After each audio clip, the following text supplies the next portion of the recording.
You sent me a really awesome story of like how you initially made that, start into becoming a doula. So I kind of want to like hear a little bit more about that. So, while I was at university or college, I was really involved in the diversity center. And so, in the diversity center, I was the vice president of the Association of Black Students, but there was also the Rainbow Center and the Women's Center and the Indigenous Students Center.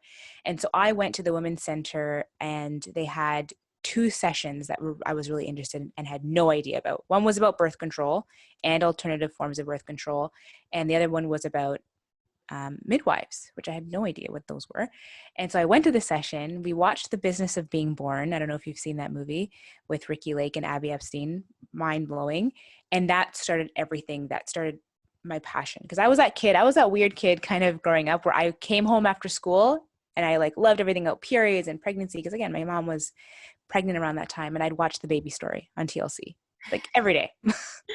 That as a 12 and 13-year-old, right? But yeah, that was me. And so when I found out about midwives and what they do, I was so enthralled by it.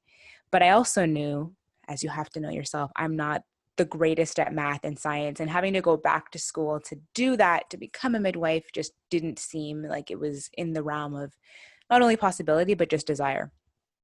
Years and years and years later, after I had dabbled in different things of work and career, I literally bumped into a midwifery student on our subway here I live up here in Canada in Toronto. And so on our TTC subway system, I bumped into this midwife student, talked about her work.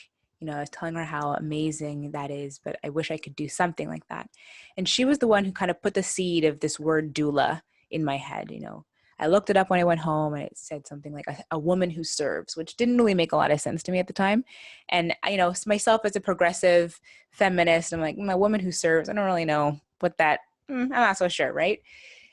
Years later, again, this doula phrase came up again on Facebook and I looked into it more and I found that there was a training happening in my city. And I went to the information session and just the way that it was explained about what it really is, the impact that it really has. It's not just like an auntie or a grandmother coming over to help after the baby. It's a trained professional who's experienced and knowledgeable in this area and can guide and inform in an unbiased way to these families, to these mothers. And that to me felt like it was a much more sustainable, much more attractive, and something that I could relate to and make a career out of. So I know you kind of also talk about how intrigued you were with birth and how these different experiences that you had in your life really just gave you that interest. So what are some of those experiences and what did you see that made you want to improve birth experiences for other moms as well? I talk about this a lot with my clients in prenatal meetings. The first couple of prenatal meetings, we really focus on the mindset and your belief system around not only just birth, but just becoming a parent. And I think, I'm a believer in epigenetics and, the mind body connection. And, I thought to myself, I watched a lot of the birth story, a baby story on TLC.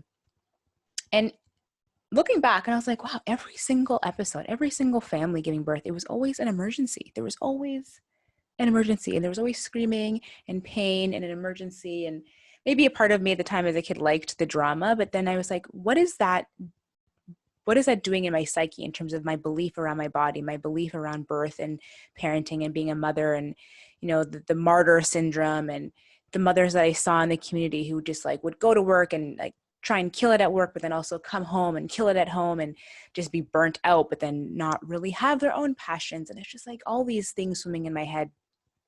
And I was like,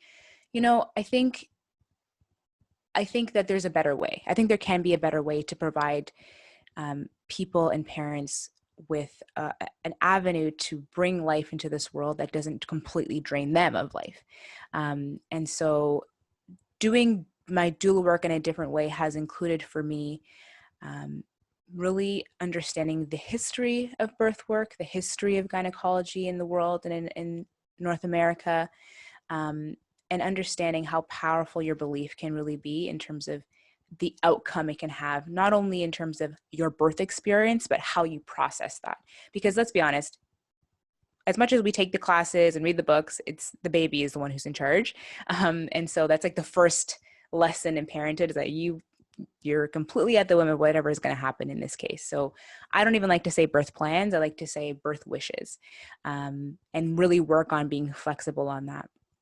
And so from even that level, we're talking about, okay, let's be flexible, let's be open, let's understand that no matter how this birth goes, what really matters is how you process it, what you make it mean or not mean afterwards, and how that's going to impact your healing in the postpartum recovery, and how that's going to impact your relief in being a parent as every stage of this little human's life progresses.